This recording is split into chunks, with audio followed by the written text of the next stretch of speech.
Inside of Hong Kong's cage homes is the neoliberal more expensive solution. to live in Hong Kong than anywhere in the world. Let's take a look at Hong Kong has been. Let's take a look at the neoliberal solution to Hong Kong's housing crisis, which I talked about already. By the way, these are places like, even if you have a culture of taking care of your old people, these are places where old people are just like destined to die. They're just left alone, destined to die. They're no longer productive workers.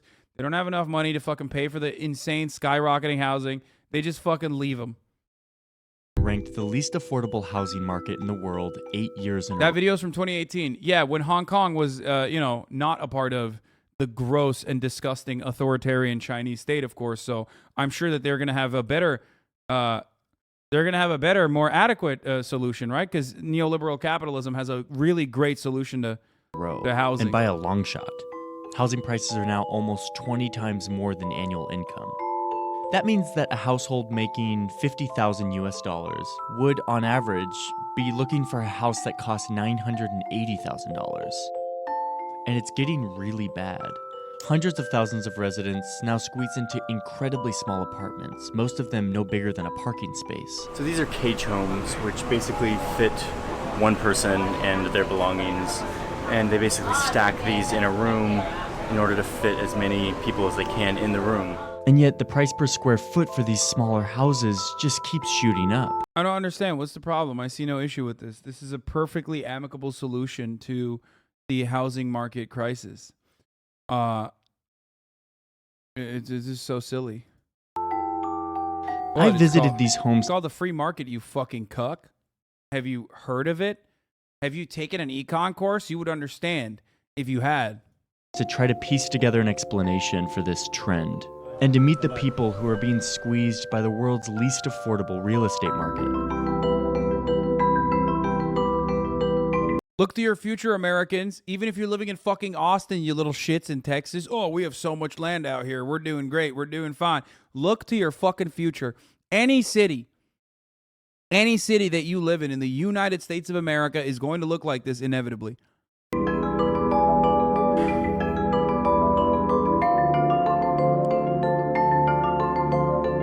This is the urbanist dream, by the way. I just realized this is like the Yimby urbanist dream. Okay, literally, it's just like I don't understand. There's no issue with this. I did a similar thing in my neo-feudalist San Francisco commune that I worked at. I don't understand. This is just it's called co-living. There's no problem with this. You're so stupid for.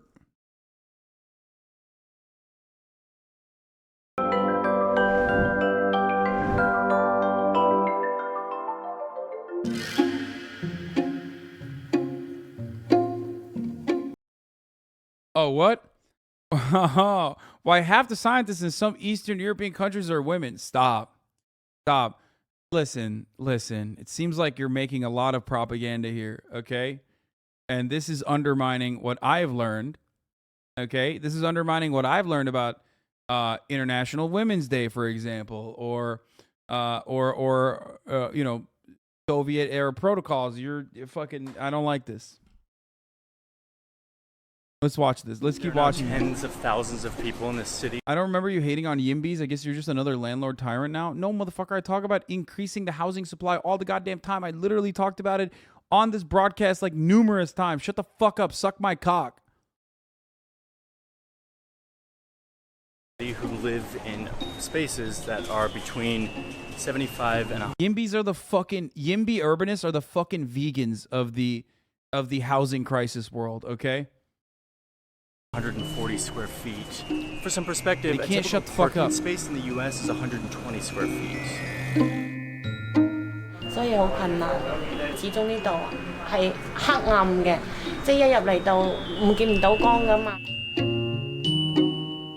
One of the most common strategies for small space living is this subdivided house model. This big space that's been divided up into a bunch of tiny little living spaces.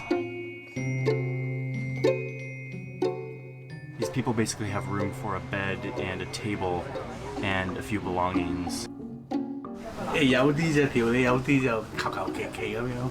嗰啲唱 K 啊嗰啲啦，同埋啲水啊嗰啲藥品啊，好簡單嘅。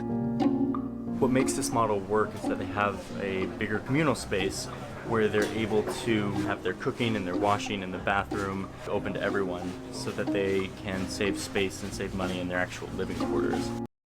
Bro, the moment that we look at Hong Kong's cage homes, everyone in the chat is like, China is denying the Uyghur genocide still. It's like, bro, what does that have to do with this right now? Like, you can't just literally look at the same exact problem that exists in your fucking backyard right now, the same exact problem that impacts you, a capitalist commodified attitude towards home ownership directly causing this problem, without turning around and be like, well, they're doing Uyghur genocide. What do you mean? Just have you what? Hello? What the fuck? It's so weird. Just study why you are reflexively hitting that note. Okay? Just think about it. Just think about why. So this is the kitchen for this space, which is shared by 4 families. 因為每個人生活習慣唔一樣咯，成日都因為好少個事都會有摩擦咯，唔 OK 咯，即係好多嘈交咯。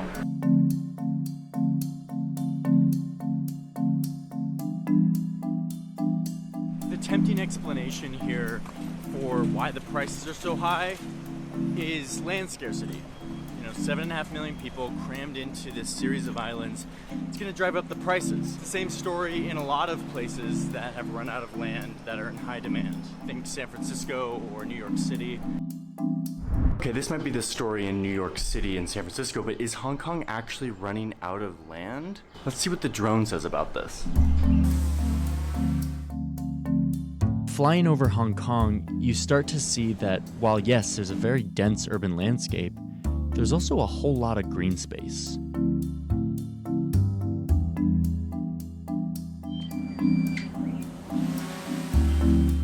Government land use data says that 75% of the land in Hong Kong is not developed.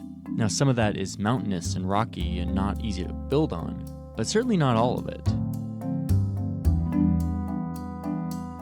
So I wonder if there was any sort of like interest in maintaining that undeveloped land undeveloped so that housing, so that the 22%, like anyone outside of the 22% that owns all the fucking real estate would benefit from that. If there was any like reason why someone would benefit from maintaining the housing market in the way that it is, and you know, forcing artificial scarcity. It's just weird. I don't know. I don't know what it could be. I posed this question about density to 2 experts. One is a Hong Kong citizen and the other is a 30-plus year resident. Both are advocates for better urban design. Are high prices primarily the result of land scarcity? No. No, it's not. Okay. So there's a land use issue. We could also land as being inefficiently used or conserved. The problem isn't the shortage of land. The problem is bad land management. Land use, land management. What these experts are referring to is that of all the land in Hong Kong, only 3.7% is zoned for urban housing. But it's not because of mountains, it's because of policy. And this gets to the heart of the explanation of why more and more people are living in homes the size of parking spaces. The first thing to note, if you want to understand the real explanation, is that the government owns all of the land in Hong Kong. Well, all except for this one church that the British built here when they ruled it back in the 1800s, and it kind of just escaped the whole government owns all the land thing. So the government owns all the land, and it leases it out to developers, usually for 50 years, in an auction process, where the highest bidder gets the contract. With such scarce and valuable land zoned for housing, real estate companies, more and more of them coming from mainland China with lots of money, will duke it out in these auctions, and will end up at an astronomically high price. Like this plot of land that was just leased out for $2.2 billion. Which set an all-time record for the most expensive land ever leased by the Hong Kong government to a developer. So the way that government zones and leases land is the first part of this. The other part of this explanation has a lot to do with taxes. If you're the type of person who navigates away from this video when you hear the word tax policy, stay with me here. This place loves low taxes. It's a great place to do business. Yeah, it's so I wonder if there's like any sort of remnants of like who Hong Kong belonged to for, you know, that church. Let's think about that church for a second, and let's think about you know, the British government, what kind of attitude they had, what kind of economic organization of society they believed in. I'm sure this does not factor into the difference between Hong Kong and the rest of mainland China. Because the corporate tax is low, no value-added tax, no sales tax. That's right. You market fucking nailed it. Irish influence strikes again, even though Ireland is technically used as a tax haven. But low taxes, that's embedded into the fabric of this place. Look at all those low taxes doing their work, building up those skyscrapers, slapping on those bank logos all over town. So if the government isn't getting revenue from taxes, it really needs it from another source. And in the case of Hong Kong, that source is land sales. Because a lot of the government revenues here are driven by land revenues. please, Hasan, explain it. I don't know why. I'm begging you. Dude, everything I'm saying, just think of the opposite, okay? I'm being sarcastic. Like, I'm already explaining it by saying, I wonder why. He's already describing it to you.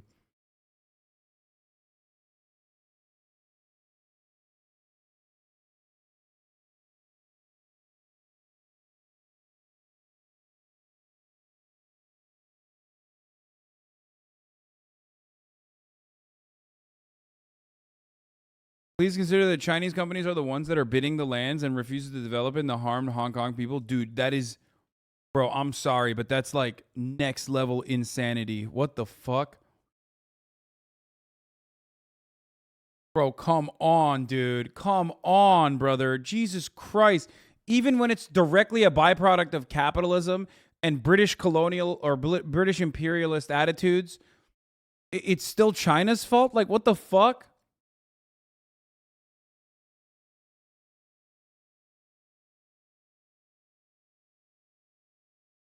That's wild.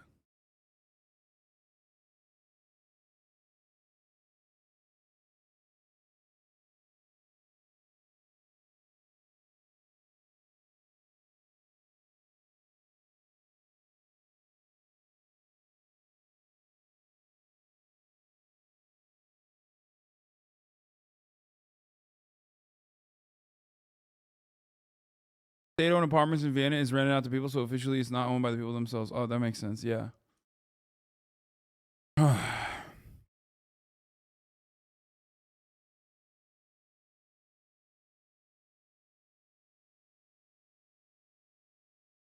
Okay.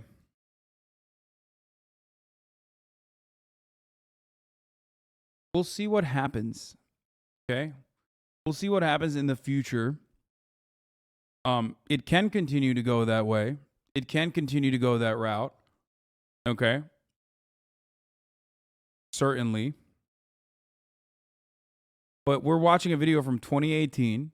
We're also watching a video of a autonomous area that was developed for many, many fucking years completely separately from what you were talking about.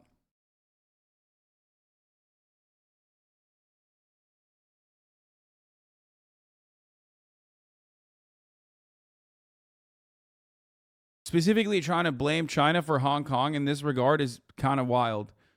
Especially when this is like, this predates the takeover.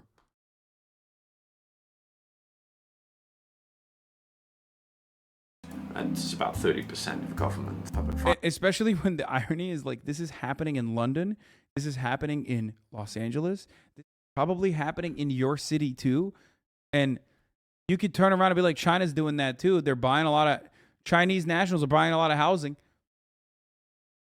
But no emphasis is placed on the local government in this regard. Like, are you fucking insane? Oh man, it's so crazy. It's wild that China is like fucking ruining the housing market. Just like it was wild when China stole all the jobs. You know, because these corporations weren't being operated by individuals. They just stole the jobs at gunpoint. They just came over and put a gun to the fucking temple of every wealthy person and said, hey,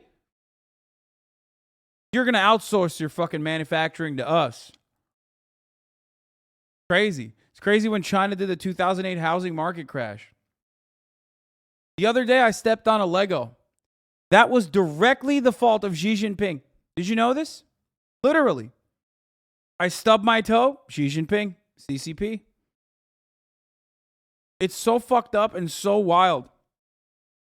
Top of the hour ad break that comes at the top of the hour, sometimes at 3:20 instead of the top of the hour because I forgot to run it at the top of the hour. Also Xi Jinping. However, subscribing for $5 or for free with a Twitch Prime to avoid the top of the hour ad break, not Xi Jinping. That's America, baby. That's capitalism. But that's still the truth. You can avoid the top of the hour ad break by subscribing for $5 or for free. Aha, Türkler geldi. SA. Oh shit, who just fucking raided? Who's raiding me? I gotta run the fucking ad break now, but Türkler tam ad break verirken geldiniz ama korkmayın, siz zaten Türkiye'de olduğunuzu görme ihtimaliniz yok. Anyway, here's the 1 minute ad break now. Oh, Jahrein raided. Jahrein, I hope you had a good stream. Thank you for the fat raid. We're looking at the housing market in Hong Kong. Financing income. The government of Hong Kong can lease out this land to develop Aleyküm selam astronomical Türkler. prices, make a ton of revenue from that, and not have to raise taxes on the people or the corporations that reside here. And they still proudly retain their ranking as the freest economy on earth. What this means is that the Hong Kong government doesn't have a huge incentive to free up more land and lower prices. But while this current arrangement of bidding and auctions is really good for revenue for the government and good for the market generally, it's not super good for the people of Hong Kong. 因為我仔係過渡嘅 A 仔嚟㗎嘛，所以空間對於佢嚟講少咗少少，空氣唔流通嘅，對我身體都唔好㗎。So of all the small spaces, this is easily the most cramped. These are coffin homes. Could I ask you just a quick question about your living space? 一個人啫喎，多個人都唔得。呢度一個月咧，呢個位就係2100蚊。$267 a month for that, dude. 你住咗大約年幾兩年啊？香港啲住費都太貴。The government is slowly working on this problem. Year after year, new policies come in that are meant to fix this, but they're slow to change, mainly because they have an incentive to keep the status quo as it is. Out here at this industrial complex in Hong Kong, I met with a guy named Eric Wong, a local inventor and businessman who has seen a business opportunity in the midst of this space crisis. Oh, great. Eric grew up in Hong Kong and has been thinking about... Bro, that is psychotic. Dude, what the fuck? What is going on, brother? How do you go, yo, I watched dystopian science fiction flicks when I was growing up and decided I want to be the guy who makes the pods, dude. About small space living for a long time. Homie, that's just a coffin. 其實喺我幾歲嘅時候，第一個 capsule I built my first capsule when I was really young, he says. My family got a new fridge and I carved windows out of the box the fridge came in. Oh, it has Wi-Fi. Yeah. His capsules come in 1 or 2 person sizes and are meant to provide a more efficient and hygienic version of the cage and coffin homes, all at a relatively low price. 呢啲款式咁啊喺國內啦，我哋買到係唔使3000蚊一個擔床，咁啊基本上你去 IKEA 買張床都會貴咗。Down here, there's a little box where you can put all your valuables. Okay, so there's mirror lights, there's reading lights. But these capsules, as innovative as they are, really just put a band-aid on. Yo, you know what's really funny is that, I mean, this, like, Americans looking at Hong Kong's dire situation, okay? Going, oh man, that's so crazy. I can't believe the motherfuckers live like this. That's crazy. It must be because of China or whatever. Don't realize that, like, you know, this is coming to your backyard, bro. This is San Francisco's probably like, this is a great idea. We should ship out a bunch of these. On this housing problem. They don't serve as a real solution. A real solution would need to come from something that's much less profitable and fun to look at. Government policy and zoning reform that will free. Japan doing this too? Is that also China's fault? Yes. Yes, it's also China that did this, okay? Yes. Somehow. Always. It's communism's fault, probably.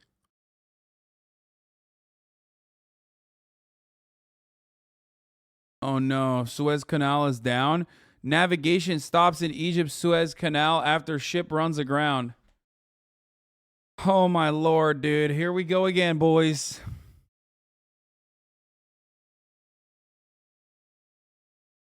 Here we go again, boys. The sequel.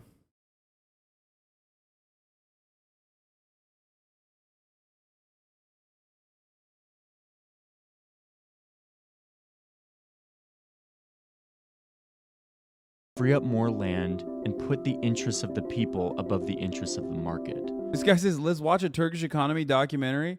Oğlum sen manyak mısın? Direkt olarak öldürmek mi istiyorsun Türkleri burada?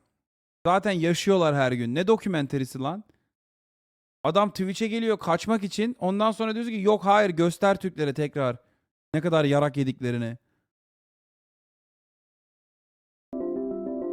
But until the government can make that happen, people in Hong Kong will continue to squeeze into smaller and smaller spaces. Anyway, okay, so he did at least like admit it.